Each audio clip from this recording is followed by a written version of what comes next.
The censorship-free app Parler returns to Google Store. Artificial intelligence is making artwork better than humans can.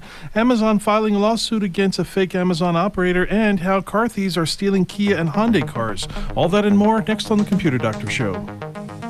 You're listening to the Computer Doctor Show, your source for technology subjects affecting your business and personal life during this new normal. Your host is an award-winning office technician and IT specialist, author, tutor, ethical hacker, and recent winner on localbest.com as the best computer shop in Tucson. Broadcasting live, here's Aaron Moss. Good afternoon, everybody. Welcome to the Computer Doctor Show, your headquarters for up-to-date scam awareness, science, and cutting-edge technology talk.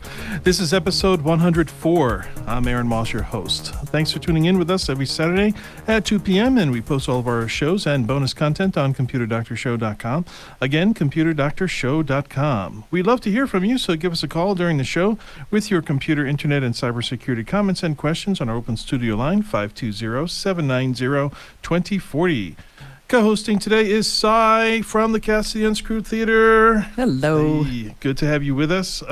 As always, bright, colorful hair today, rainbow. Indeed. Very good. And to show some love to Mike and the team at Perfection Auto Works, we want to tell them about how they can fix all your car's needs. Mike Emery has found the dream team of expert auto technicians in Tucson in their clean facility so they can get it right the first time. So don't waste your time or your money at other shops. Take advantage of the free 26-point inspection at Perfection Auto Works.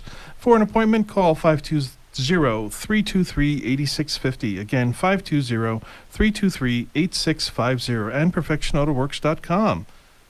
We have a great show for you today, so we'll get right into tech news this week. So this app, Parler, we remember Parler from a couple of years ago.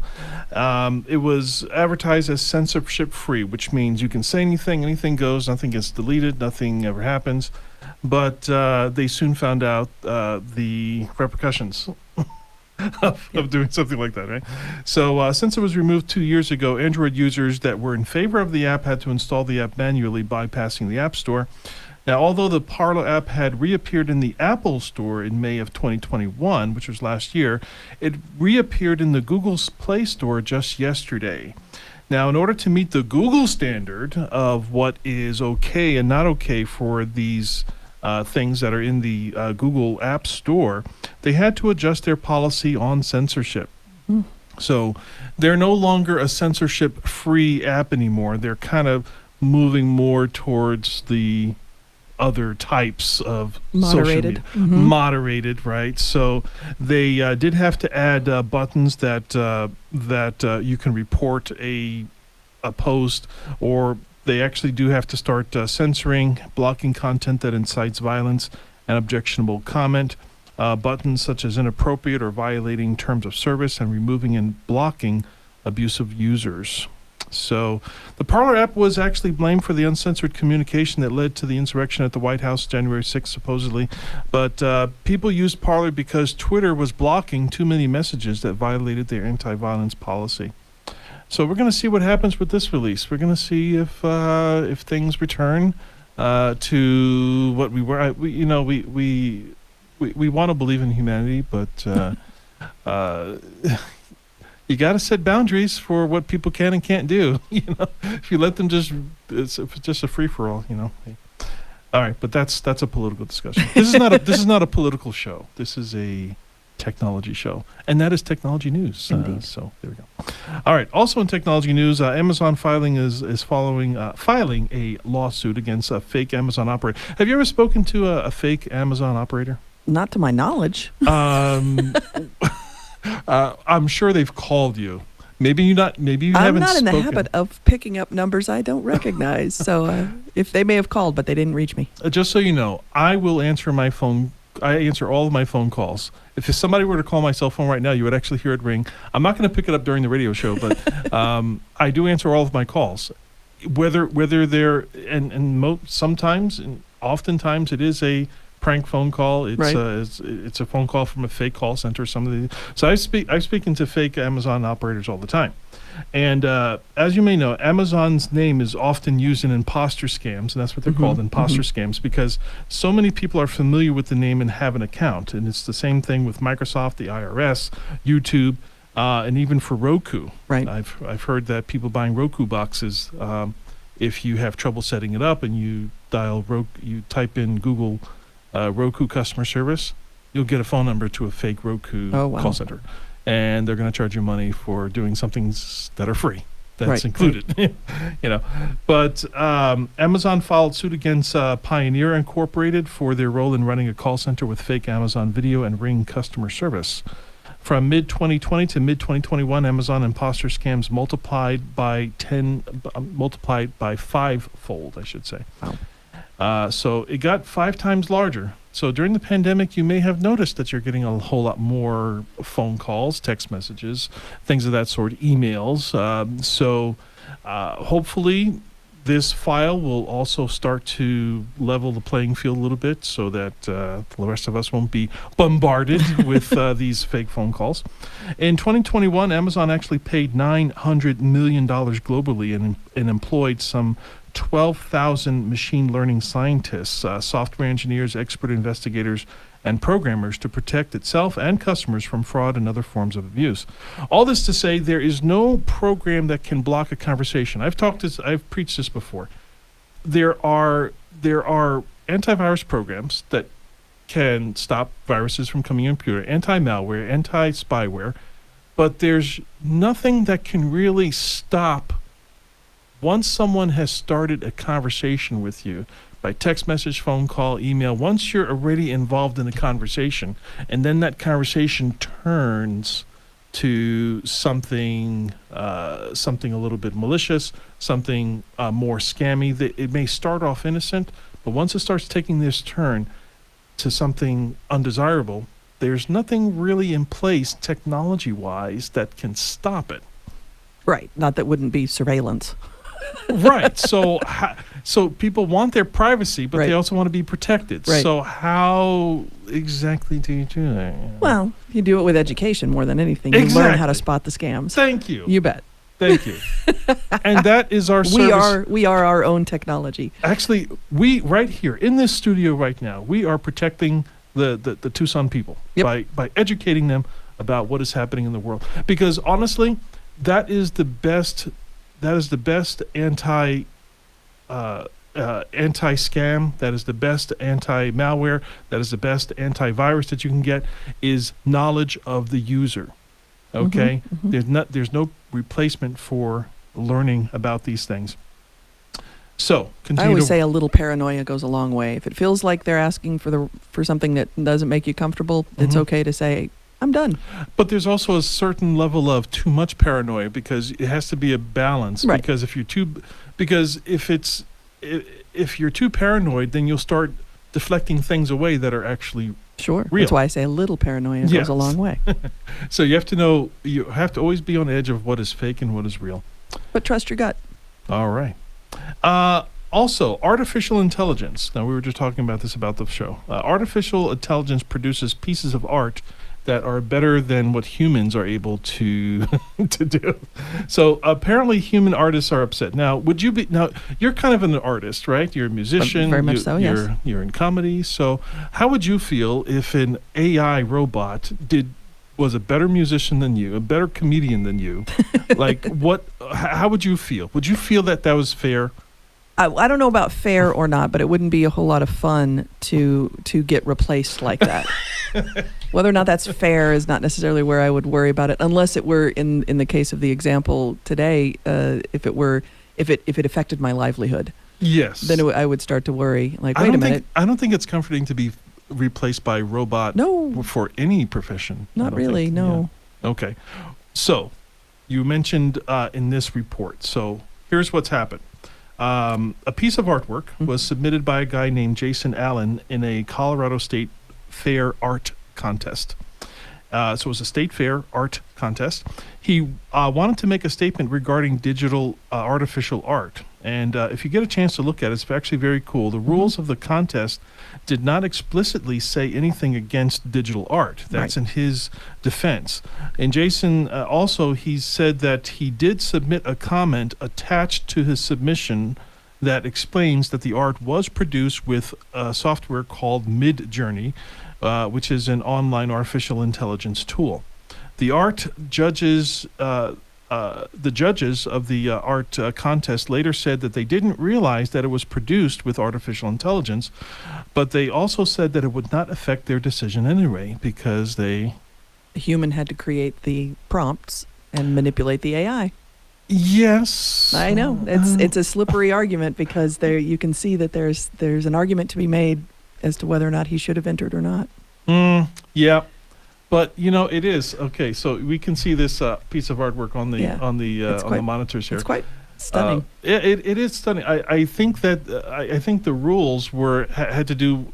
They actually had to paint a fantasy something landscape fantasy. kind of idea. There it was, and it did a great job. It's quite beautiful. It is quite beautiful. All right. So and their rules didn't say it had to be made by literally pen to canvas by a human. Yeah, but. Just because they didn't say that, I know. Okay, look at that. It's look at that stunning. piece of art. It's absolutely stunning. It is stunning, but it would be a bummer to be beat out by that. Yeah, having spent my own blood, sweat, and tears to paint something. Exactly, blood, sweat, and tears. See, AI doesn't have blood, sweat, and tears. Exactly. They just run programs and they find out what the human collective believes and what they are overtaken by. So it kind of makes you wonder about the arts of the future. Will we be overtaken by machine? And even in the creative space, are we going to only be listening to songs, TV shows, and the pieces of art that were only AI creation? I mean, is that going to be a thing now? Is that going to be a thing now? Because then the creativity of actual humans is going to decrease because if they're not being appreciated, there it goes. I know we don't have a whole lot of time for it, but I know when I was there was an example of, it's been a long time since I played directly or listened directly to it, but there was an example of someone who set up an AI to create music like Bach. Now Bach, his compositions had a very orderly. A lot of our music theory is based on looking at them, and so there's a lot of predictability into how they are constructed and so on. And someone programmed an AI to create Bach compositions, and when you listen to them, you can hear that they are technically constructed well, but there's something missing. Style. There's something missing in a lot of them, and it's sort of those places where Bach broke his own rules. Basically, there's those little places where a little humanity got almost injected. as if Bach was alive today. This is the kind of AI he would probably be using if he were to continue in his music. Sure. Compositions. But then you tweak what it comes out and be like, nope, I want to change it just a little bit to be a little more unexpected. All right. Maybe it might be a good idea to just say that AI does not deserve any awards. Or we should have different awards for AI. Yes, for developer awards. Yep. We're going to take our midway commercial break with a word from our sponsors. Up next, science and tech history from this week, and how car thieves are stealing Kia and Hyundai cars. This is the Computer Doctor Show. We'll be right back.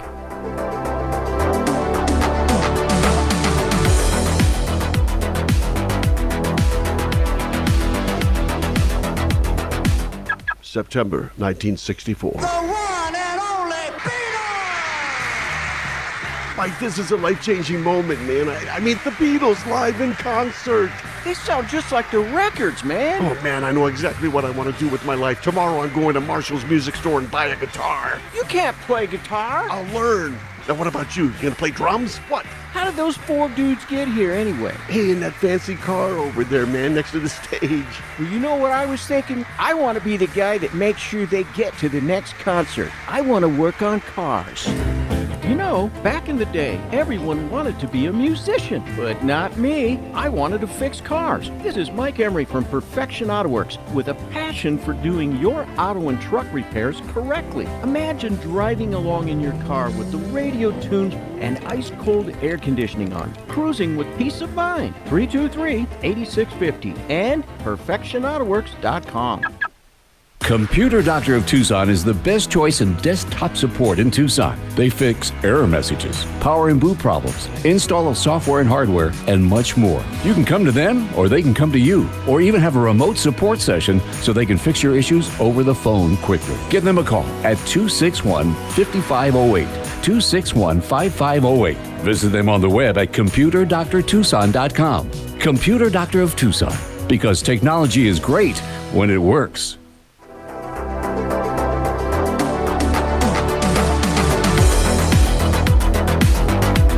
Welcome back to the Computer Doctor Show, your source for scam awareness, science, and cutting-edge technology talk. I'm Aaron Moss, your host, along with Cy, co-hosting today from the Unscrewed Theater. Before we get into the next segment, Cy, what can you tell us about the Unscrewed Theater?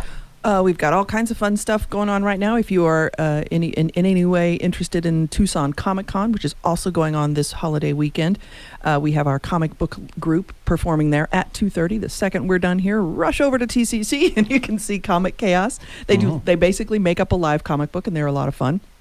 We also will have a panel there tomorrow at 11, improv for cosplay and role play. So helping folks who do cosplay or role-playing games incorporate some improv into the way they work. Pardon me. Then, of course, at the theater, we have a family-friendly show tonight at 9:30, as well as next Friday at 9:30, and then our Fridays After Dark variety show next Friday at 9. Okay. And by the way, there is a way to listen to the end of this show and be at Comic-Con at the same time. That is, you can wear a Walkman, there a you Sony go. Walkman. So put your Walkman on now and start That's right. walking to the TCC. By the time you get there, the show ends, and you'll start the Unscrewed Theater show right there at Tucson Absolutely. Comic Con. We're going to take a look back at science and tech history. We have about 5 entries on this one this time. What do you have for us? Lots of good stuff. So 27 years ago, on September 3rd, 1995, eBay was founded. And even today, still going today, as a great platform for buying and selling globally. You can buy and sell just about anything under the sun: land, cars, jewelry, furniture, Lego. And, you know, Lego. Yeah, Oh, yeah. sure. I bought a lot of Lego back in the day. Okay. I built a computer out of Lego, built a PC tower out of Lego. Is that a fact? Wow. It is. And other buy sell apps have surfaced. There's Letgo, there's OfferUp, Amazon, of course, but eBay still takes up. It was one of the things that was better for the sellers when it first came, but now they're up to like 30% on sales and transactions, up to, so they're taking more money from the sellers, so it's not as robust as it used to be, but still going strong. I still anything that I can't find on Amazon, I just go over to eBay, and but usually between the two websites, I can pretty much find anything. Sure, Yeah. sure. What else we got? Well, of course, 71 years ago, we had the first live national TV broadcast. On September 4th, 1951, President Harry S. Truman's opening speech before a conference in San Francisco was broadcast across the nation, making the first time a live television program was broadcast from coast to coast. Okay, 71 years ago. Yep. I was not around. Nor was I. Okay, so we'll take that for face value. That's what right. else? What else we have? All right, so 29 years ago, on September 2nd, 1993, the very first search engine, the W3C catalog, was released. Now, this was long before Google and web crawlers and the kind of search engine you might imagine today. It was a digital index of the internet. That's right. Now, most modern search engines are still based in the digital index. Google has a digital index. Yahoo has a digital index. All the popular ones do.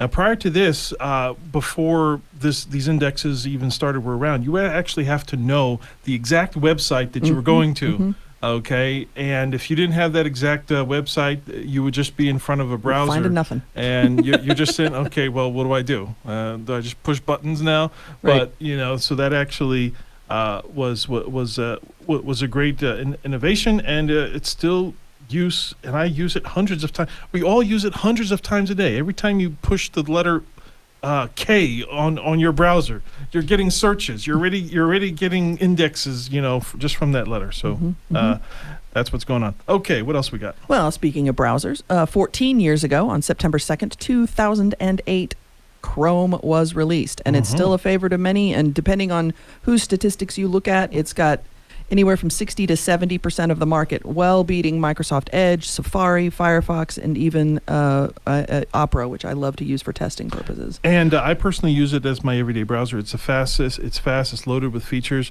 It could also be made into. It's also a resource hog. So if you open up a Google browser and you go into your task instances, you'll see that there's dozens of things that say Google on it. So it does use a lot of resources in the computer, but it is a notable mention for those of you that are fanatic about privacy, and that is the Opera browser, like you had mentioned before, has a free VPN feature to built right into the browser. So once Chrome starts fizzling out with its features and updates, I might switch over to Opera. It's a great one to have as an alternative, but it's one of those little known tips sometimes. If you're wondering why your computer's slow and you have 50 or 60 tabs open in Google Chrome, it's not that hard to lose your way. Lose your window. You open a new window, you have new tabs on that one. Or you just hover over, and then you got like 10 windows that open up, and each window has like 10 tabs open. Double check how many tabs you have open on Chrome, because that might be a performance hit if you're not careful. But sticking with Google and going back to search engines in our final history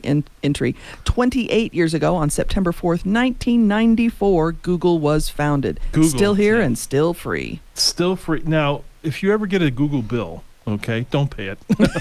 It's still a free service. Now, Google offers tons and tons of services. They offer so many services that within their complex, there are some developing teams that have no idea what's happening on the other side of the building. Right. And sometimes they develop overlapping technologies. Google Maps and Google Earth, for example, is a great example of how some of these technologies are overlapping. You would say, oh, you want to watch the Earth? Okay, well, can't you just look at maps? No, you could also look at Google Earth. Right. So therefore, there it goes. Okay, we're going to get into our quick announcements. So iPhone 14 is set to release next week, likely by a 90-minute YouTube video. Rumors suggest that the Pro version of the iPhone 14 will be more expensive. Surprise. Surprising. That's not really rumors, just a pattern. Right. That's reading the room. Also, Samsung recently discovered a cybersecurity incident that affected some customer information. So if you have an account with Samsung, make sure you check your credit history and financial statements over the next few weeks to check for unauthorized charges. Also, have fun at Tucson Comic Con this weekend, happening for the rest of today and tomorrow at the Tucson Convention Center. We might see members of the Unscrewed Theater there. Also, the Battery and Electric Vehicle Trade Show in Michigan happens September 13th to the 15th during the week. That's a Tuesday to a Thursday trade show. If you decide to go, please call in for our September 17th show and give us some highlights. We'd love to find out what's going in there. Our last story, how car thieves are stealing Kia and Hyundai cars. Now, you don't. I don't have a Kia or Hyundai right now. I did in the past. Actually, my sister drives a Hyundai, so I'm going to have to let her know about this. So it all started with this viral TikTok video. There was a bunch of teenagers that figured out how to easily steal and start up a Kia or Hyundai cars using just a screwdriver and a USB cord. Oh, no. And police departments across the country started to see a rise in the car thefts that involved Kia and Hyundai cars. The cars that are vulnerable of this type of theft are Kia and Hyundai models between the years 2015 and 2021. Again, that's a lot of cars. Kia and Hyundai models between the years 2015 to 2021. The 2022 models have already corrected the security problem by adding an immobilizer to their system. Now, we're not going to go into detail about how the thieves work, but experts say to park your car in well-lit areas and install an alarm or kill switch, and invest in a steering wheel lock. So, absolutely. The club. I mean, in New York City, Tucson is becoming a big town. It's starting to have some big town problems. We're going to start seeing a lot more of these. The clubs coming back. Clubs coming back, right? Yeah, my husband has one of those that covers the whole steering wheel for his Subaru. Cool. Prevents people from having to cut it off. Before we wrap up, just want to thank our sponsor, Perfection Auto Works, again for sponsoring our show. Stop by their location, Speedway in Craycroft, for your free 26-point inspection. As always, don't click unverified links in emails or text messages. Use a password manager. Always look at the address bar. Check activity on your bank statements. Enable two-factor authentication. Verify all incoming and outgoing calls. back up your system to the cloud, and listen to the Computer Doctor Show live on Saturdays and posted as podcasts on Tuesdays. If you missed any part of this episode, go to computerdoctorshow.com, click episodes, and find episode 104. My name is Aaron Moss, your host and technology expert, side co-hosting today from the Unscrewed Theater, Tom Fairbanks at the control board. We'll see you next week. We hope you enjoyed this episode of the Computer Doctor Show. If you missed any part of this live broadcast, we post all our episodes online at computerdoctorshow.com. Remember, the world is getting more and more tech, and so should you. To stay current with technology, listen to the Computer Doctor Show each week for local and global tech insights. If you have suggestions for a topic on a future show, send us an email at info@computerdoctorshow.com.